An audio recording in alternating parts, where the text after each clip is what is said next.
Chapitre 19. Transformation de la valeur ou du prix de la force de travail en salaire. À la surface de la société bourgeoise, la rétribution du travailleur se représente comme le salaire du travail. Tant d'argent payé pour tant de travail. Le travail lui-même est donc traité comme une marchandise, dont les prix courants oscillent au-dessus ou au-dessous de sa valeur. Mais qu'est-ce que la valeur? La forme objective du travail social dépensé dans la production d'une marchandise. Et comment mesurer la grandeur de valeur d'une marchandise? Par la quantité de travail qu'elle contient. Comment dès lors déterminer par exemple la valeur d'une journée de travail de 12 heures? Par les 12 heures de travail contenues dans la journée de 12 heures, ce qui est une tautologie absurde. Note 1. Pour être vendu sur le marché à titre de marchandise, le travail devrait en tout cas exister auparavant. Mais si le travailleur pouvait lui donner une existence matérielle, séparée et indépendante de sa personne, il vendrait de la marchandise et non du travail. Note 2.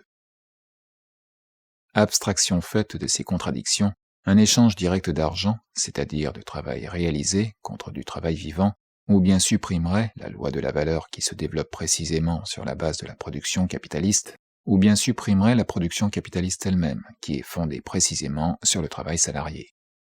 La journée de travail de 12 heures se réalise par exemple dans une valeur monétaire de 6 francs. Si l'échange se fait entre équivalents, l'ouvrier obtiendra donc 6 francs pour un travail de 12 heures, où le prix de son travail serait égal au prix de son produit. Dans ce cas, il ne produirait pas un brin de plus-value pour l'acheteur de son travail. Les 6 francs ne se métamorphoseraient pas en capital et la base de la production capitaliste disparaîtrait. Or, c'est précisément sur cette base qu'il vend son travail et que son travail est travail salarié. Ou bien il obtient pour 12 heures de travail moins de 6 francs, c'est-à-dire moins de 12 heures de travail. 12 heures de travail s'échangent dans ce cas contre 10, 6, etc. heures de travail. Poser ainsi comme égales des quantités inégales, ce n'est pas seulement anéantir toute détermination de la valeur. Il est même impossible de formuler comme loi une contradiction de ce genre qui se détruit elle-même. Note 3.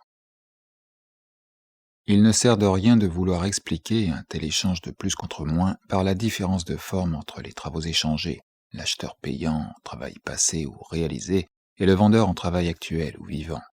Note 4. Mettons qu'un article représente 6 heures de travail.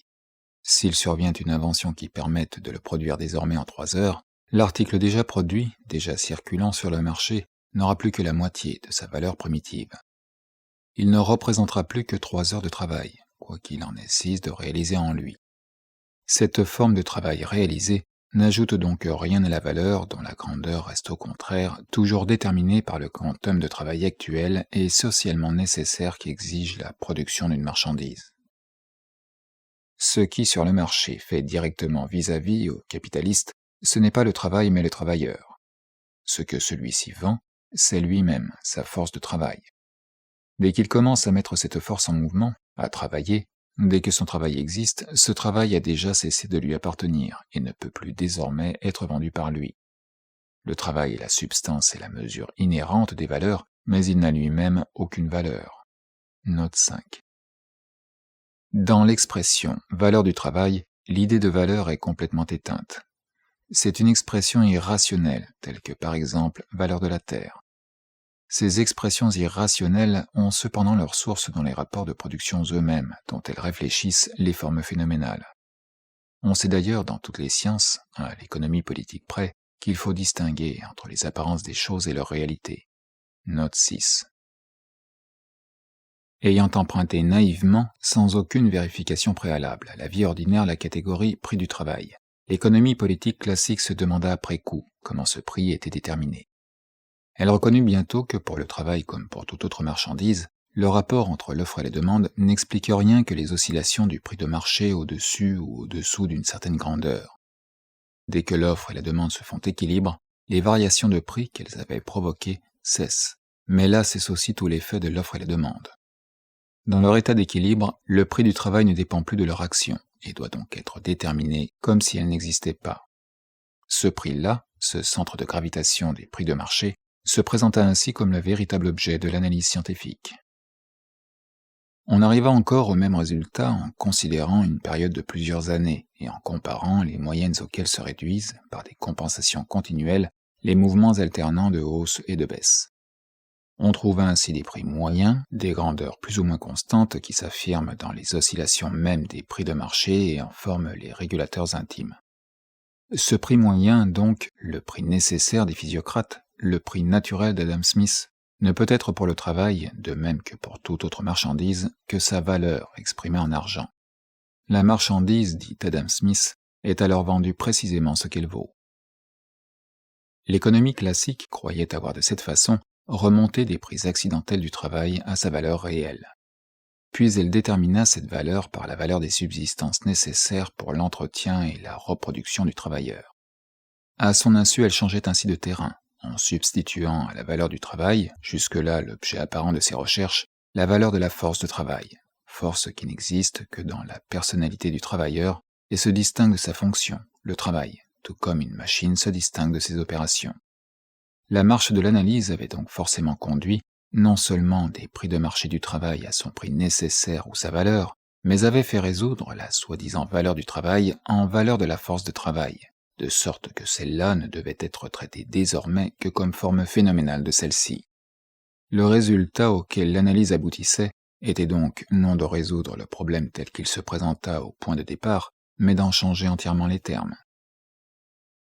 L'économie classique ne parvint jamais à s'apercevoir de ce quiproquo, exclusivement préoccupée qu'elle était de la différence entre les prix courants du travail et sa valeur, du rapport de celle-ci avec les valeurs des marchandises, avec le taux du profit, etc.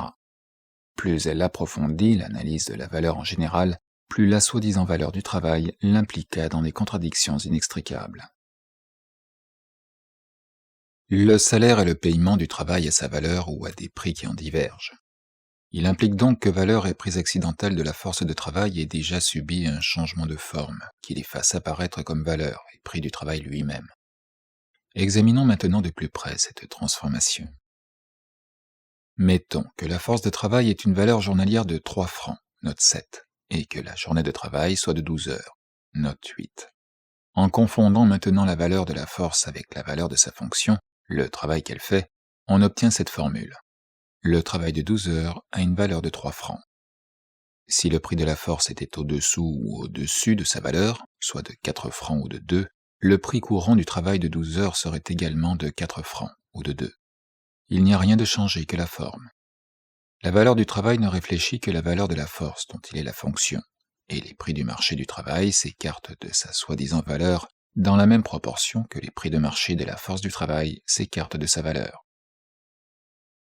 N'étant qu'une expression irrationnelle pour la valeur de la force ouvrière, la valeur du travail doit évidemment être toujours moindre que celle de son produit, car le capitaliste prolonge toujours le fonctionnement de cette force au-delà du temps nécessaire pour en reproduire l'équivalent. Dans notre exemple, il faut 6 heures par jour pour produire une valeur de 3 francs, c'est-à-dire la valeur journalière de la force de travail. Mais comme celle-ci fonctionne pendant 12 heures, elle rapporte quotidiennement une valeur de 6 francs. On arrive ainsi au résultat absurde qu'un travail qui crée une valeur de 6 francs n'en vaut que 3. Note 9. Mais cela n'est pas visible à l'horizon de la société capitaliste. Tout au contraire.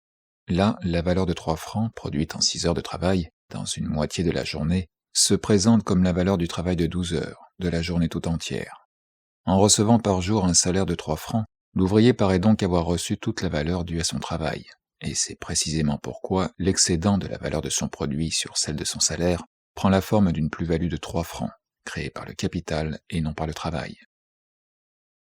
La forme salaire, ou paiement direct du travail, fait donc disparaître toute trace de la division de la journée en travail nécessaire et surtravail, en travail payé et non payé, de sorte que tout le travail de l'ouvrier libre est censé être payé. Dans le servage, le travail du corvéable pour lui-même et son travail forcé pour le seigneur sont nettement séparés l'un de l'autre par le temps et l'espace. Dans le système esclavagiste, la partie même de la journée où l'esclave ne fait que remplacer la valeur de ses subsistances, où il travaille donc en fait pour lui-même, ne semble être que du travail pour son propriétaire. Tout son travail revêt l'apparence de travail non payé. Note 10. C'est l'inverse chez le travail salarié. Même le surtravail ou travail non payé revêt l'apparence de travail payé. Là, le rapport de propriété dissimule le travail de l'esclave pour lui-même, ici le rapport monétaire dissimule le travail gratuit du salarié pour son capitaliste. On comprend maintenant l'immense importance que possède dans la pratique ce changement de forme qui fait apparaître la rétribution de la force de travail comme salaire du travail, le prix de la force comme prix de sa fonction. Cette forme, qui n'exprime que les fausses apparences du travail salarié, rend invisible le rapport réel entre capital et travail et en montre précisément le contraire. C'est d'elle que dérivent toutes les notions juridiques du salarié et du capitaliste, toutes les mystifications de la production capitaliste, toutes les illusions libérales et tous les faux fuyants apologétiques de l'économie vulgaire. S'il faut beaucoup de temps avant que l'histoire ne parvienne à déchiffrer le secret du salaire du travail, rien n'est au contraire plus facile à comprendre que la nécessité, que les raisons d'être de cette forme phénoménale. Rien ne distingue au premier abord l'échange entre capital et travail de l'achat et de la vente de toute autre marchandise. L'acheteur donne une certaine somme d'argent, le vendeur un article qui diffère de l'argent.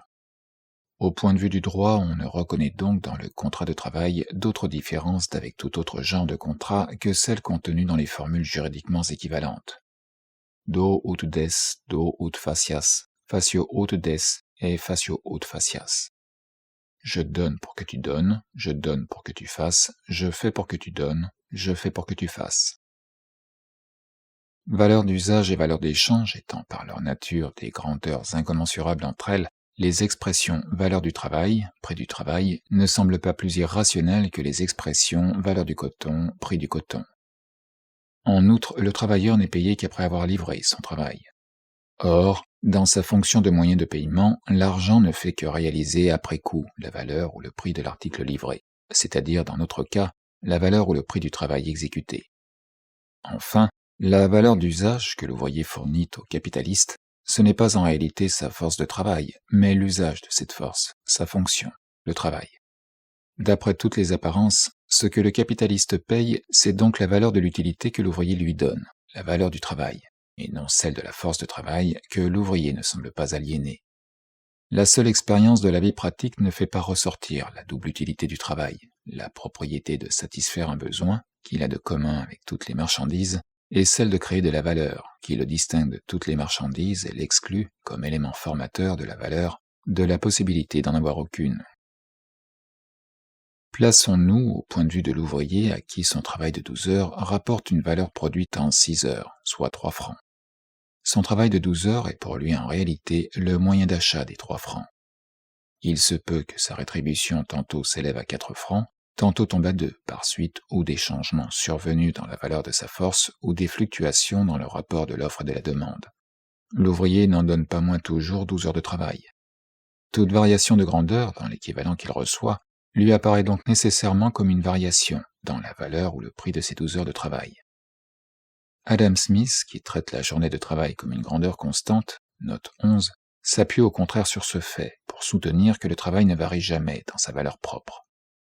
Ouvrez les guillemets. Quelle que soit la quantité de denrées, dit-il, que l'ouvrier reçoive en récompense de son travail, le prix qu'il paye est toujours le même.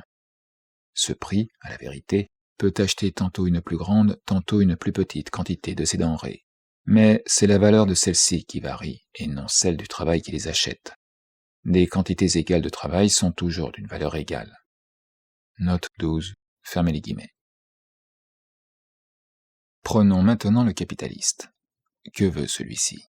Obtenir le plus de travail possible pour le moins d'argent possible. Ce qui l'intéresse pratiquement, ce n'est donc que la différence entre le prix de la force de travail et la valeur qu'elle crée par sa fonction. Mais il cherche à acheter de même tout autre article au meilleur marché possible et s'explique partout le profit par ce simple truc, acheter des marchandises au-dessous de leur valeur et les vendre dessus.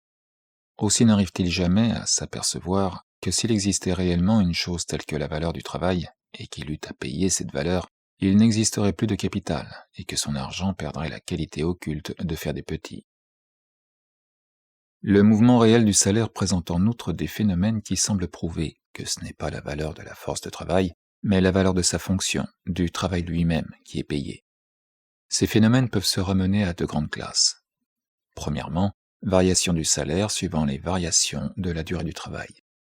On pourrait tout aussi bien conclure que ce n'est pas la valeur de la machine qui est payée, mais celle de ses opérations, parce qu'il coûte plus cher de louer une machine pour une semaine que pour un jour. Secondement, la différence dans les salaires individuels de travailleurs qui s'acquittent de la même fonction. On retrouve cette différence, mais sans qu'elle puisse faire illusion dans le système de l'esclavage, où franchement et sans détour, c'est la force de travail elle-même qui est vendue. Il est vrai que si la force de travail dépasse la moyenne, c'est un avantage, et si elle lui est inférieure, c'est un préjudice, dans le système de l'esclavage pour le propriétaire d'esclaves, dans le système du salariat pour le travailleur. Parce que, dans le dernier cas, celui-ci vend lui-même sa force de travail, et que dans le premier, elle est vendue par un tiers. Il en est d'ailleurs de la forme valeur et prix du travail, ou salaire vis-à-vis du rapport essentiel qu'elle renferme, à savoir la valeur et le prix de la force de travail, comme de toutes les formes phénoménales vis-à-vis de leur substratum.